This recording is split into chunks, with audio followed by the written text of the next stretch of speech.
धर्म जिज्ञासु भाइयों और बहनों, पर्व और त्योहार मानव सभ्यता के बहुत पुराने आविष्कार हैं। भारतीय संस्कृति में बड़ी मात्रा में विविध प्रकार के पर्वों का निर्माण हुआ है। ये पर्व और त्योहार हमारी संस्कृति के प्राण हैं। हमारी परंपराओं को पोषित करने का उन्होंने बेहतरीन काम किया है। हजारों साल का मानव जाति का इतिहास इस बात का साक्षी है कि जब जब भी विषम काल आया, विकट समय आया, तब तब भी इन पर्वों और त्योहारों ने मनुष्य की धार्मिक, आध्यात्मिक, सामाजिक और राष्ट्रीय भावनाओं को बल दिया, मजबूत किया और इस प्रकार हम अपनी संस्कृति को, अपने संस्कारों को ठीक तरीके से बचा पाए, सुरक्षित कर पाए। हजार वर्ष तक भारत गुलाम रहा, म्लेच्छों के कई आक्रमण हुए, कितने ही हमारे मंदिरों को, उपाश्रयों को, धर्मस्थानकों को तोड़ा गया। बावजूद इसके इन पर्वों ने हमें प्राण दिया, मजबूती दी। समय समय पर इन्होंने हमें उजाला दिया, नई तरीके से इंसान को खड़े होने का जज्बा और मादा दिया।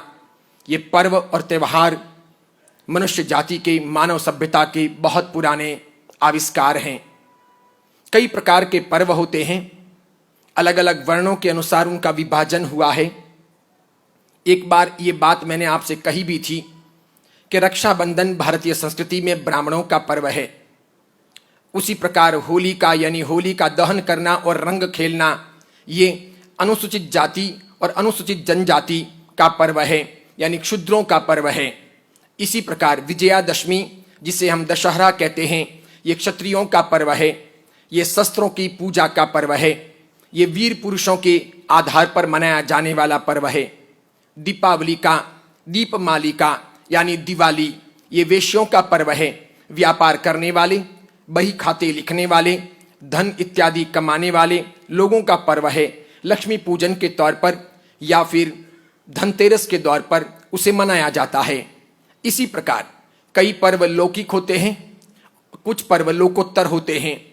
लौकिक पर्वों में खाना पीना, अच्छे कपड़े पहनना, पर्यटन के लिए जाना, नाचना गाना, एंजॉय करना मुख्य होता है। लेकिन धार्मिक, आध्यात्मिक, लोकोत्तर पर्वों में ऐसा नहीं होता। वो साधना के लिए प्रेरणा देते हैं, साधना ही उनका आधार होता है। साधन कितने भी महत्वपूर्ण हों, वस्तुओं की जिंदगी में कितनी भी आवश्यकता प्रतीत होती हैं, ये वस्तुएं, ये मटेरियल, ये साधन इंसान को विषमताओं की ओर ले जाते हैं, पराधीनता की ओर धकेलते हैं। यानी इन पर हम अवलंबित होते हैं, इनके बिना हम जी नहीं पाते हैं, इनके बगैर जिंदगी आगे बढ़ नहीं पाती है।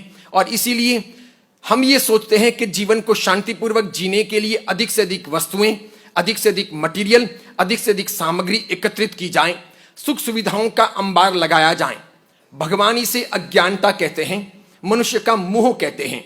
ये मोह और अज्ञान दुखों के मूल कारण हैं। ज्यों ज्यों साधनों की आवश्यकताएं हम बढ़ाते हैं, ज्यों ज्यों वस्तुओं की, पुद्गलों की, व्यक्तियों की, सामग्री की आवश्यकता हम बढ़ाते चले जाते हैं, त्यों त्यों हम गुलामी के मार्ग पर जाते हैं।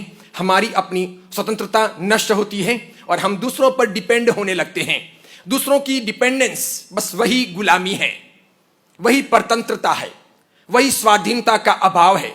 इसमें कई दुख हैं, उसमें विषमताएं हैं। और इसीलिए इन सब पीड़ाओं से मुक्ति के लिए, मानो आप गृहस्थ हो, पूरी तरह से साधनों से मुक्त तो हो नहीं सकते। घर की सारी सामग्री को बाहर निकालकर घर बार, दुकान इत्यादि बेचकर जी नहीं सकते। सब कोई साधु बन नहीं सकते। सब कोई पूर्ण त्याग यानी कि परम वीरति के मार्ग पर आ नहीं सकते। तो गृहस्थ जीवन में रहते हुए भी वस्तुओं के प्रति, सामग्री के प्रति, पुद्गलों के प्रति, अन्य अन्य सुख सुविधाओं के प्रति अपने मोह को कम करना, ये धर्म है, ये ज्ञान है, ये अज्ञानता का परिष्कार है।